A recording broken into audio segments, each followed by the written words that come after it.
कायमस्वरूपी ऋणात्मक कायमस्वरूपी येणारा ऋणात्मक ताण आहे. दैनंदिन जीवनात सतत बदल करायला हा भाग पडते.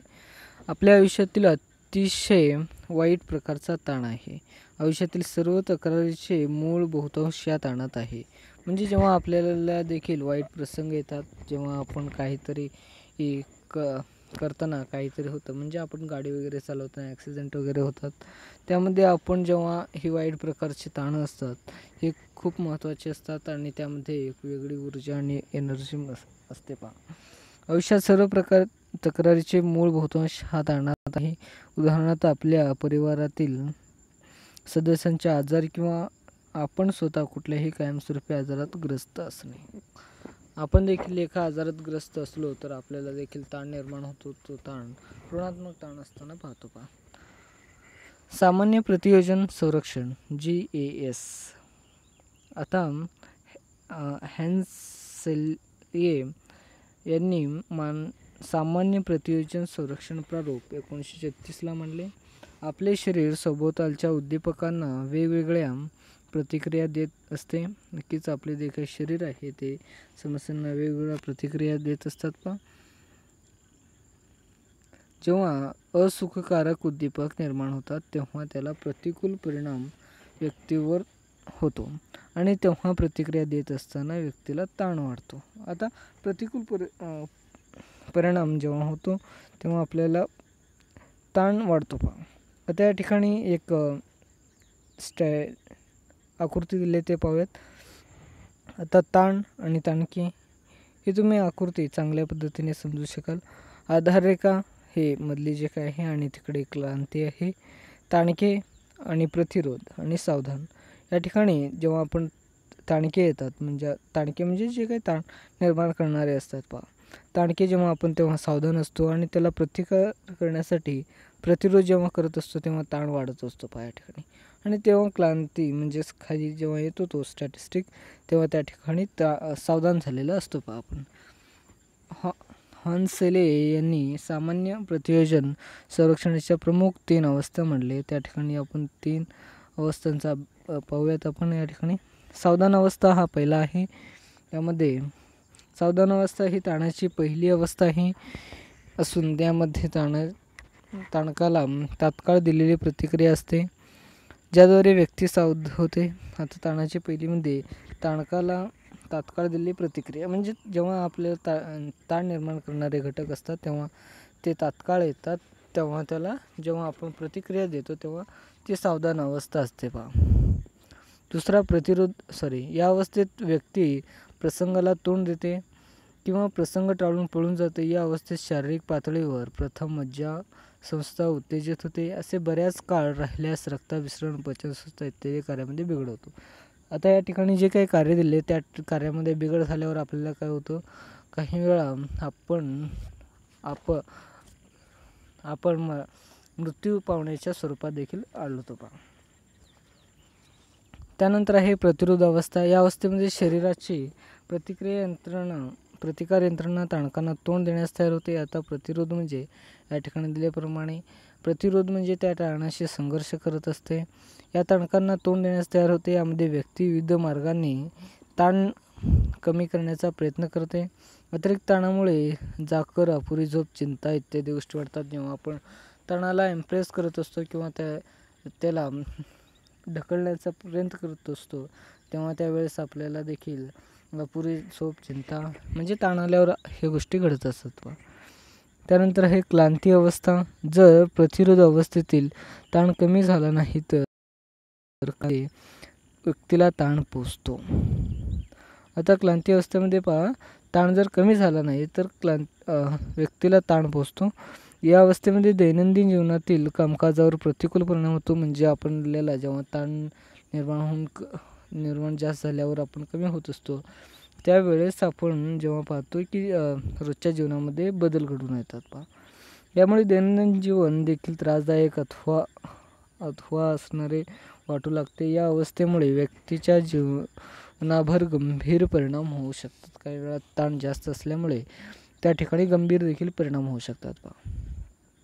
आता या ठिकाणी कृती दिली आहे ते कृती तुम्ही सोडवू शकाल अशी मी अपेक्षा करतो. त्यानंतर ताणके व त्याचे प्रकार पाहूयात आपण. कृती खूप मोठा आहे, त्यासाठी तुम्ही सोडवू शकता अशी मी अपेक्षा करतो. त्यानंतर ताणके व त्यांचे प्रकार पाहूयात. 2च आहेत. आणि त्यानंतर प्रेरणा संघर्ष पाहूयात. ताणके व त्यांचे प्रकार. आता ताणके म्हणजे जे ताण निर्माण करणारे घटक आहेत पहा. ताणके हे पर्यावरणीय घटक, बाह्य उद्दीपक किंवा घटना, त्यामुळे व्यक्तीमध्ये ताण निर्माण होतात. ताणके म्हणजे ताण निर्माण करणारे घटक. आता ताण निर्माण करणारे घटकामध्ये 2 प्रकार केले पहा, अंतर्गत आणि बाह्य. आता अंतर्गत ताणके पाहूयात.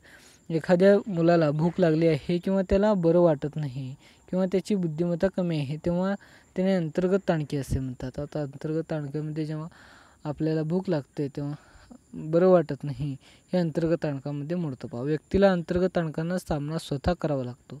नक्कीच अंतर्गत जेव्हा त्रास किंवा ताणके निर्माण होत असतात तेव्हा आपण स्वतः सामना करावा लागतो. आता बाह्य ताणके. गोंगाट, गर्दी. जेव्हा आपण देखील शांत ठिकाणी बसले असताना गोंगाट जेव्हा निर्माण होतो तेव्हा आपल्याला देखील ताण येतात. आता गोंगाट हा काय झाला, हा ताणके म्हणजे ताण येण्याचा एक भाग झाला पहा. गर्दी. कठोर पालक आपले देखील असतात किंवा तुमचे असतील काही ठिकाणी, किंवा कठोर काही शिक्षक देखील असतात. गरीब परिस्थिती किंवा जागेचा अभाव हे बाह्य ताणके आहेत. बाह्य ताणके हे बाह्य वातावरणातील निर्माण होतात. बाह्य ताणकामुळे वैफल्य निर्माण होते. उदाहरणार्थ पाहूयात.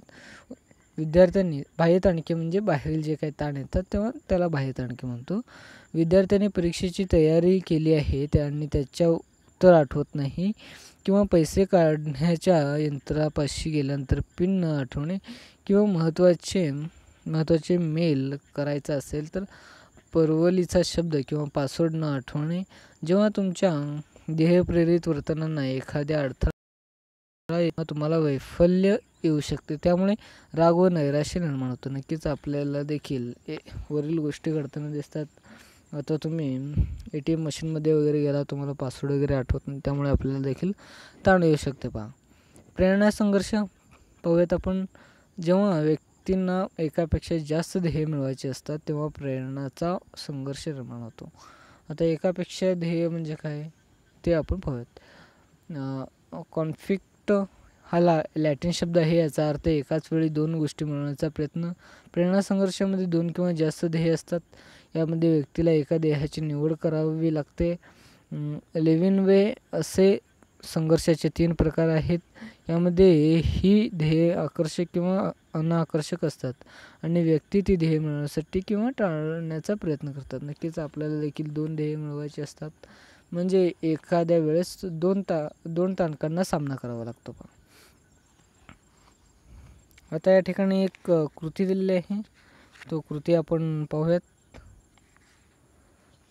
कृती नंबर 5 आहे. खाली दिलेल्या उदाहरणाचे विश्लेषण करा आणि प्रेरणा संघर्षाचे 4 प्रकार तुम्ही खालील उदाहरणावरून ओळखू शकता का. आता पहिला आपण प्रेरणा संघर्ष पाहूयात, नंतर या उत्तराकडे येऊयात. आता प्रगमन संघर्ष आहे या ठिकाणी. आता प्रेरणा संघर्षामधील प्रगमन संघर्ष आहे. आता प्रगमन म्हणजे काय ते पाहूयात. हे 4 खूप महत्त्वाचे आहेत, तुम्ही लक्षात ठेवा, पेपरला वगैरे येण्याची काही शक्यता असते. रेशमाच्या उदाहरणात किंवा पहिला आपण या ठिकाणी उदाहरणं दिले आहे, त्यामुळे पहिला उदाहरण वाचूयात. हे 4ही उदाहरणं 4ही गोष्टीशी संबंधित आहेत. पहिला आहे, रेशमाला स्केटिंग आणि गाण्याच्या स्पर्धेत भाग घ्यायचा आहे आणि दोन्ही स्पर्धा एकाच वेळी आहे.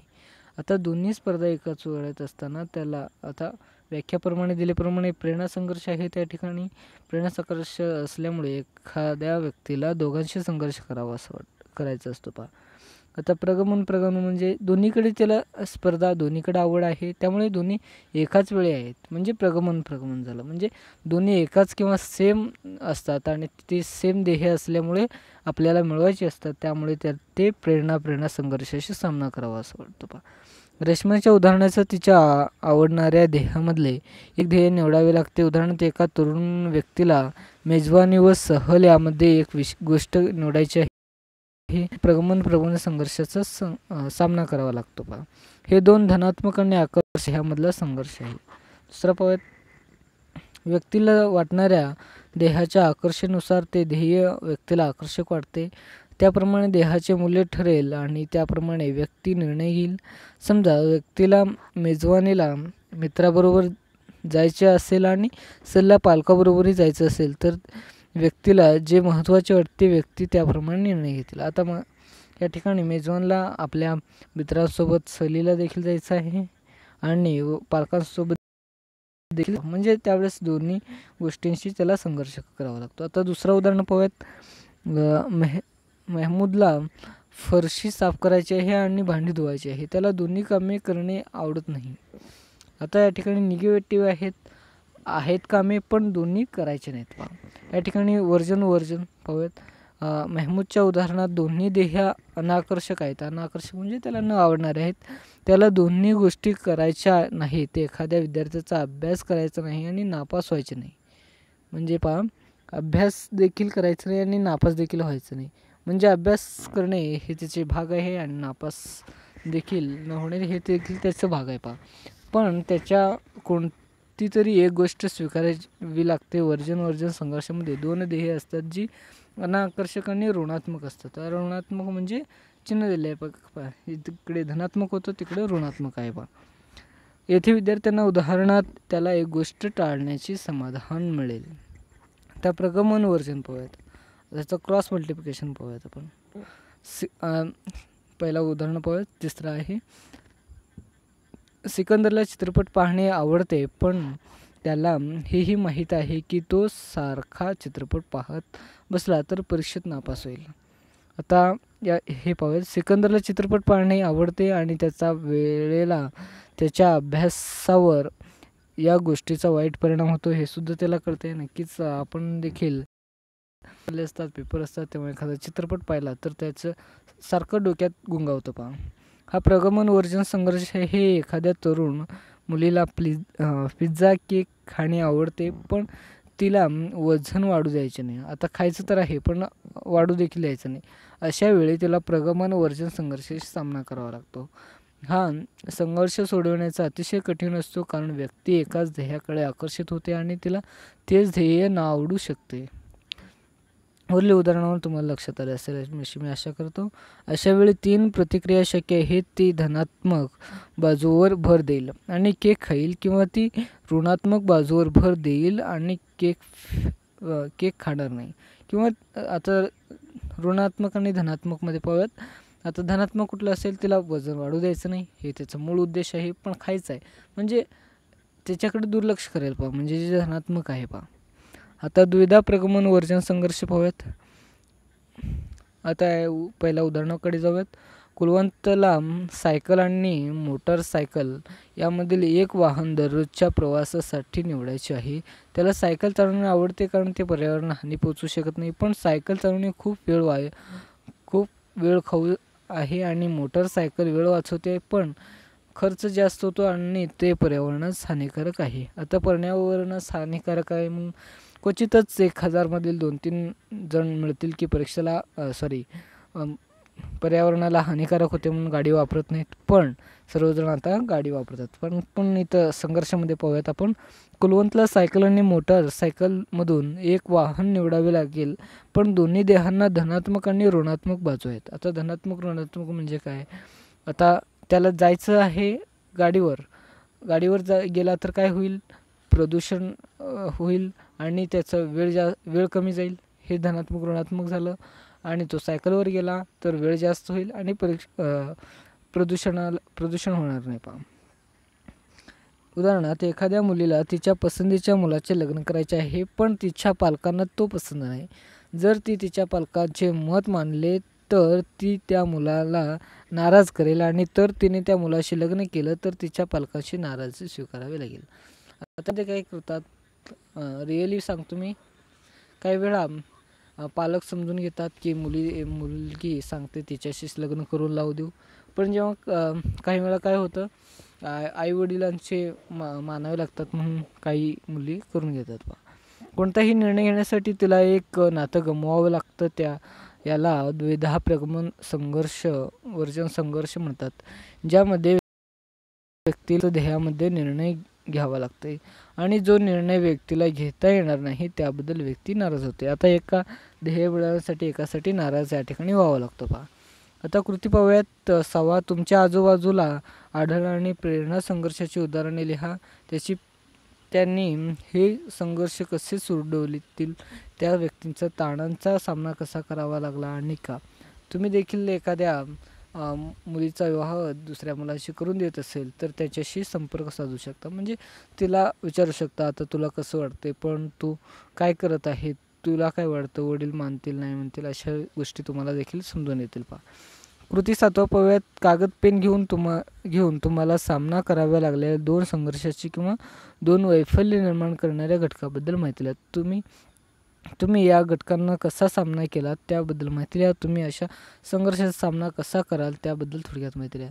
आता काही मुलं असतील ते सर्जनाने लिहित असतील, मी योग्य ती बाजू निवडेन, म्हणजे आपल्या वडिलांची किंवा उदाहरणातून मी घेत आहे, आपल्या वडिलांची किंवा आपल्या निसर्गाशी इत्यादी गोष्टी निवडेल. काही जण विरुद्ध निवडतील. हे त्याच्या मानसिक. पुढच्या धड्यात या प्रश्नांची उत्तरे शोधूया. पुढच्या धड्यात आपण पाहूयात याबद्दल उत्तरे. पुढचा धडा खूप चांगला आहे. त्यानंतर आता मी इथंच थांबतो. तुमची खूप वेळ झाली आहे. त्यानंतर मी हा दुसरा पार्ट अपलोड केला आहे. आता तिसरा पार्ट मी या ठिकाणी अपलोड करतो. त्यानंतर आपण इम्पॉर्टंट क्वेश्चनकडे जाऊयात. ताणाची व्याख्या आणि प्रकार हे खूप महत्त्वाचे. ताणके आणि त्यांचे प्रकार हे इम्पॉर्टंट क्वेश्चनमध्ये तुम्ही सोडवा. आणि तुम्हाला याचा PDF पाहिजे असेल तर टेलिग्रामला जॉईन व्हा. त्यानंतर मी आता इथेच थांबतो. जय हिंद, जय भारत. ओके, धन्यवाद.